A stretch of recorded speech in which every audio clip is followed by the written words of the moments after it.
metade deles filiados no CDS, outra metade ou não filiados ou até filiados noutros partidos. Mantemos sempre aquela que é a nossa natureza e por isso mesmo também pensámos neste almoço há aproximadamente um mês.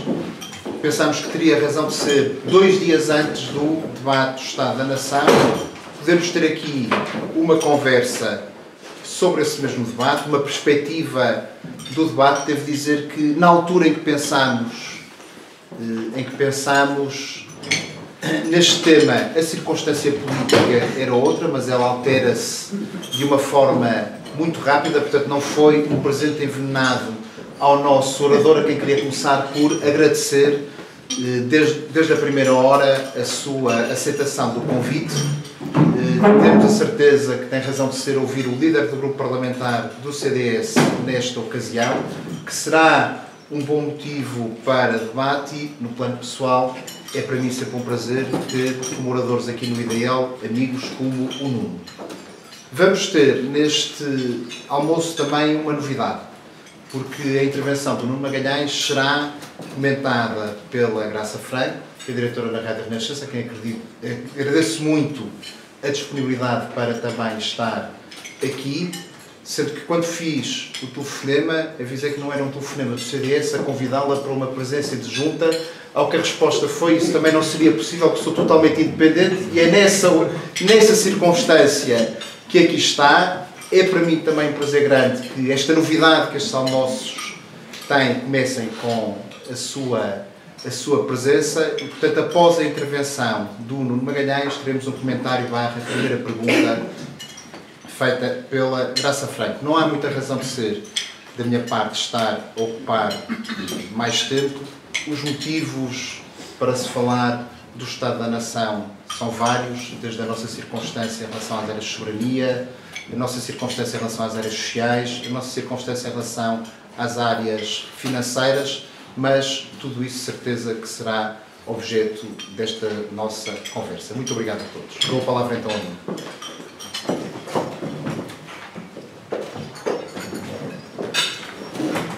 Boa tarde a todos. Meu caro Diogo, agradecer o convite amável que me foi feito e no Diogo considerem-se todos cumprimentados, seus deputados, amigos, presentes, convidados. É para mim um prazer aqui estar, um prazer ter aceito este convite amável do IDL e do Diogo Feio, que foi de facto, como ele disse, há um mês e que me avisou desde logo que iria estrear um novo modelo. Portanto, tenho todo o prazer, de cara a Graça, de ser a cobaia deste primeiro modelo e deste primeiro forma de realizar estes debates. O Diogo, há um mês, de facto, convidou-me e eu estava aqui a pensar naquilo que na altura pensei, quando o Diogo me convidou, aquilo que se poderia dizer em relação ao Estado da Nação, e a verdade é que um mês depois, eu diria 20 dias depois, mesmo que eu tivesse feito o convite um pouco mais tardio, é inegável que o Estado da Nação é outro, é bastante diferente daquele que, quando me foi feito o convite, eu imaginava poder aqui dirigir-vos algumas palavras. Não sei se isto foi um palpite, se o Diogo teve alguma consulta específica, algum tipo de bruxaria, mas a verdade é que ele acertou na bucha, no dia em que podemos discutir o debate do Estado da Nação. O que é que aconteceu, entretanto, todos recordar-se-ão, os incêndios de Tródão, trágicos, por tantos, a questão das cativações, a falta de resposta do Governo e, mais recentemente, ontem mesmo, a remodelação. Dir-se-á, ou poderão alguns dizer, isto é política. Na política tudo muda muito rapidamente. Na política, e nós que já andamos aqui há algum tempo, alguns de nós pelo menos, sabemos que de um dia para o outro tudo o que foi planificado pode, de alguma forma, ser prejudicado. Pode ser, dirá um otimista, exatamente este o caso em que vivemos e deste governo. Não é a minha opinião e era a primeira ideia que eu gostava de deixar. Acho que o que se passou, em alguns casos tragicamente, nos últimos dias, ou nos últimos dias, é apenas e só a diferença, e marca essa diferença que pode haver muitas vezes entre a realidade e a aparência. A aparência era de que tudo estava bem. A realidade é que já nem tudo, pelo menos naquelas áreas que mais foram objeto de dificuldades, estava bem. No fundo, a minha ideia é que nada mudou assim tanto. O que aconteceu foi que descobriu-se. Foram apanhados, em alguns casos, de algo que já acontecia, já lá irei, como o caso da descoordenação das forças de segurança, aquilo que eu considero ser uma situação gravíssima do ponto de vista da segurança nacional. Noutros, foram apanhados dos truques que estavam a fazer, que é o caso claro e típico das cativações. Afinal, o Cristiano Ronaldo do déficit não passa de alguém que faz bons truques não com a bola, mas neste caso com vetos de gaveta e cativações no Ministério das Finanças. Mas queria, com franqueza, procurar responder à pergunta, e já lá irei estas questões que aqui suscitei nos últimos dias. Qual é o estado da nação? Eu diria, com franqueza, teremos que reconhecer que é o estado de uma nação que recuperou rendimentos, que recuperou confiança, que recuperou estima, que recuperou ânimo até. Com certeza. Com certeza. É uma nação que manteve uma tendência que já vinha de resto do anterior governo e que foi muito preparado pelo trabalho do anterior governo, subida nas exportações, manteve um crescimento razoável, embora pudesse ser mais e melhor, como também já direi, reduziu o déficit, com certeza. É também uma nação que foi capaz disso. Mas isso, permitam-me esta reflexão, embora seja sempre muito difícil fazer a contraprova, também aconteceria se tivesse sido dada a oportunidade de governar a quem realmente ganhou as eleições. Também com o anterior governo, este é o primeiro embuste que muitas vezes é dito e convém ser desmistificado, também com o anterior governo, seguramente, os rendimentos seriam repostos. Gradualmente, é verdade, digo eu, gradualmente, mas também sem cativações. As exportações também seriam, e estava tudo previsto que assim acontecesse, a crescer. O crescimento também se estaria a acelerar. Não garanto que o Salvador e o Cristiano Ronaldo ganhassem o Campeonato da Europa e o Eurofestival, não tenho essa pretensão, mas seguramente este orçamento, o próximo, seria o último orçamento em que repunhamos na totalidade quer os rendimentos dos funcionários públicos, quer eliminaríamos de vez a sobretaxa. Foi com isto que nos apresentámos as eleições. E foi com isto que ganhámos as eleições. E se calhar com isto não teríamos que ver, como estamos a ver, o que se está a passar ao nível das cativações. Isso é justo dizer, como eu disse, que é uma nação que recuperou rendimentos e que por isso recuperou ânimo, autoestima. Também é verdade que importa fazer aqui algumas perguntas.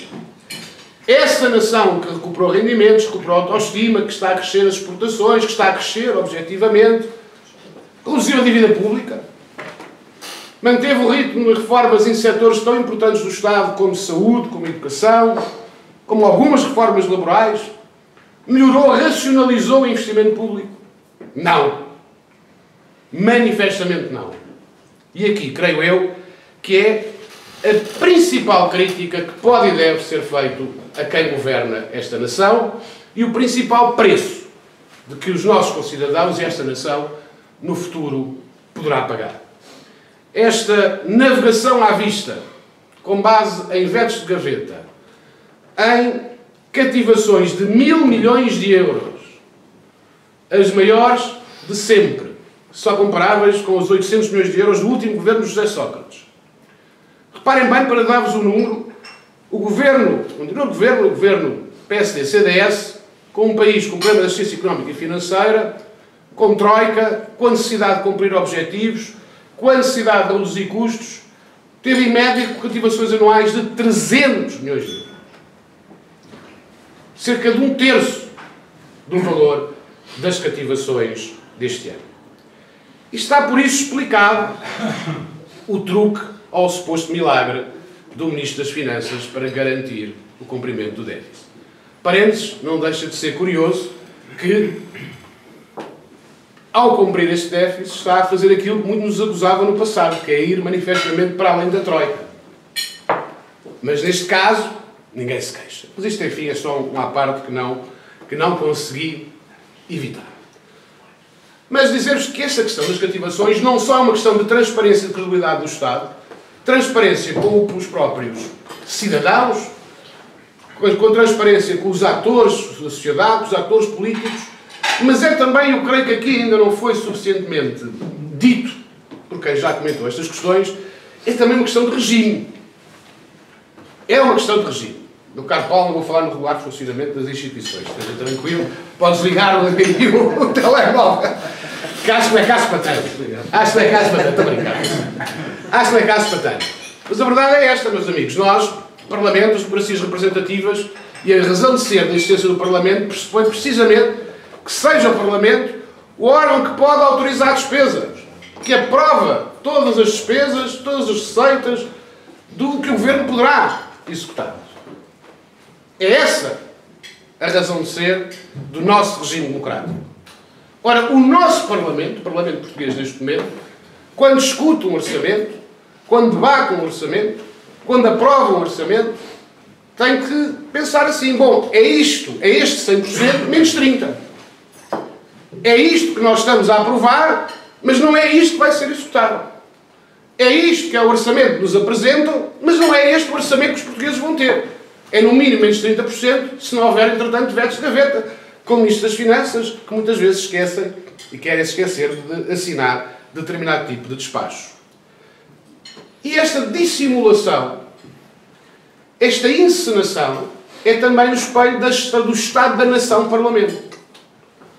Nós temos partidos como o Bloco de Esquerda, uma legislação extraordinária, a Sra. Deputada Mariana Mortágua, em novembro, aprova, não é o Orçamento de Estado, é um artigo que falava das cativações, e depois em julho surpreende-se.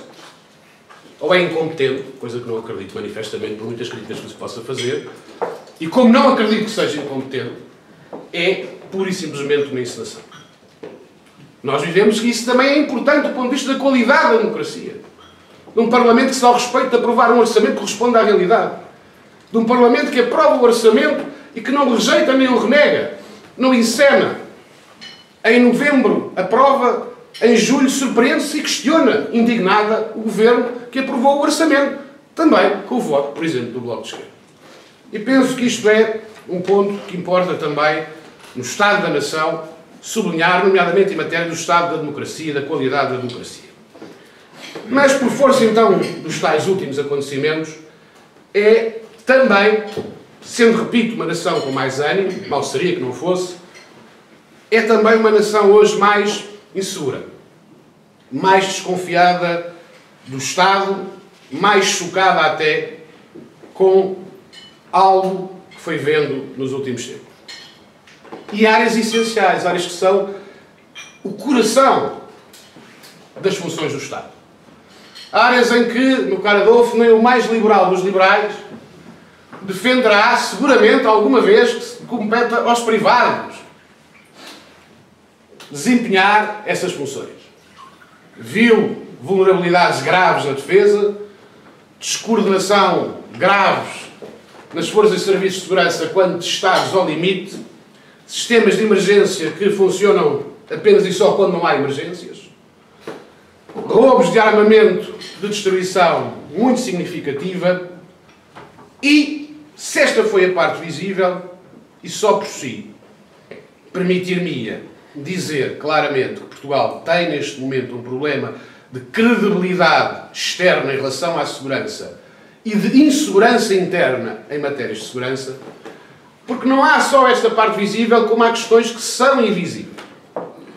Eu alerto que Portugal, neste momento, é o único país da Europa, para não dizer do mundo, pelo menos do primeiro mundo, mesmo do segundo mundo, que vive num momento em que vivemos um contexto internacional de alerta global em relação ao terrorismo. Num momento em que o relatório anual de segurança interna, ainda que dizendo que o risco é diminuto, subiu o risco da possibilidade de ataques terroristas em Portugal de nenhum para moderado. Não sou eu que digo. É o relatório, não é um documento público. O relatório anual de segurança interna é elaborado pelo Governo. No momento em que há uma liberdade total de circulação de pessoas, bens, mercadorias, armas, terroristas, etc. Dá-se a circunstância de Portugal viver com um secretário-geral do Sistema de Segurança Interna, ou do Sistema de Informações da República Portuguesa, peço desculpa, interino, e sem conceito de fiscalização do Sistema de Segurança. Eu não estou a ser alarmista, nem tão pouco, evidentemente, a sugestionar que pode acontecer o que quer que seja. Até porque confio, porque os conheço, nos homens das Forças de Serviço de Segurança, homens e mulheres, das Forças de Serviço de Segurança portuguesas, e das Forças Armadas, e os Serviços de Informações. Agora, façam este exercício comigo. São embaixadores de um país europeu. De França. De Inglaterra. Que há pouco tempo tiveram atentados. Leem os jornais. Não precisam de grande informação. Leem os jornais. O que é que podem reportar à Sra. May ou ao Sr. Macron?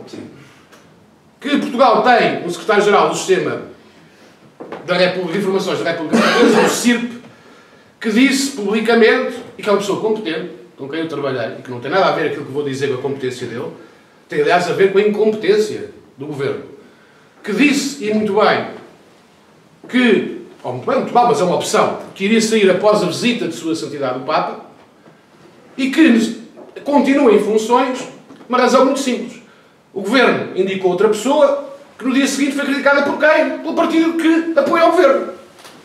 Desde logo, pela embaixadora Ana Gomes, pelo Dr. João Soares, por várias figuras. E continua interinamente. Não é possível. Não é possível que não se chegue a um consenso para eleger alguém, goste-se mais, goste-se menos, manifestamente tinha currículo para exercer funções de fiscalização dos serviços de informações, com a doutora Teresa Moraes, e o que existe é um vazio. Ora, acham que algum serviço de informações do mundo confie nos serviços de informações de um país que tem um secretário-geral interino e que tem uma fiscalização que não existe? Para se partilhar informação é preciso conhecer as pessoas. Para se conhecer as pessoas é preciso que elas existam. E assim se pode ganhar confiança. E, de facto, neste momento Portugal não tem interlocutores, o Diogo já me está a fazer sinal, e eu entusiasmo com estas matérias sem passar à frente, mas esta é uma ideia forte de uma preocupação que eu tenho. Portugal, neste momento, não tem interlocutores, não tem credibilidade do ponto de vista de partilha de informações. Isso é grave. E por isso dizer-vos, e para terminar, Diogo, não fizeste aí o sinal, dizer-vos que é também uma nação que está fragilizada num aspecto essencial de qualquer nação, que é a segurança. Onde os ministros que são responsáveis pela pasta estão claramente à mercê dos seus serviços que não controlam, atarantados não a governar, mas a procurar justificações para se manter no cargo, e com uma incapacidade de reação política. E o Sr. Primeiro-Ministro, ao escolher a lealdade política partidária à segurança, passará a ser, como parece que vai acontecer, passará a ser o primeiro e único responsável do que acontecer nesta matéria no nosso país. E, portanto, cabe à oposição, meu caro Diogo, meus caros amigos, termino, denunciar isto, como temos feito, procurar ser propositivo, como temos feito, em questões como a demografia, o envelhecimento ativo, proteção dos idosos, cuidados em fim de vida. Já agora a Isabel faz anos hoje, é uma matéria que ela gosta manifestamente, a Isabel Galissa Neto, e propor reformas. É o que faremos. Num debate do Estado de uma nação que já teve melhores dias e que hoje está mais desconfiada e mais insegura, por força de um governo acossado por si próprio, pela sua própria natureza e com um sinal muito preocupante, com ticos de arrogância muito precoces. Hoje vimos, a qualquer crítica da oposição, o Presidente do PS, o Presidente do Grupo Parlamentar, Carlos César, a dizer basicamente isto: se a CDS critica é porque é contra o país, se o PSD critica é porque não é bem da nação. Isto normalmente aqui entre nós sucede em duas coisas, em governos de maioria absoluta e lá mais para o 4º ano. Muito obrigado pela vossa atenção.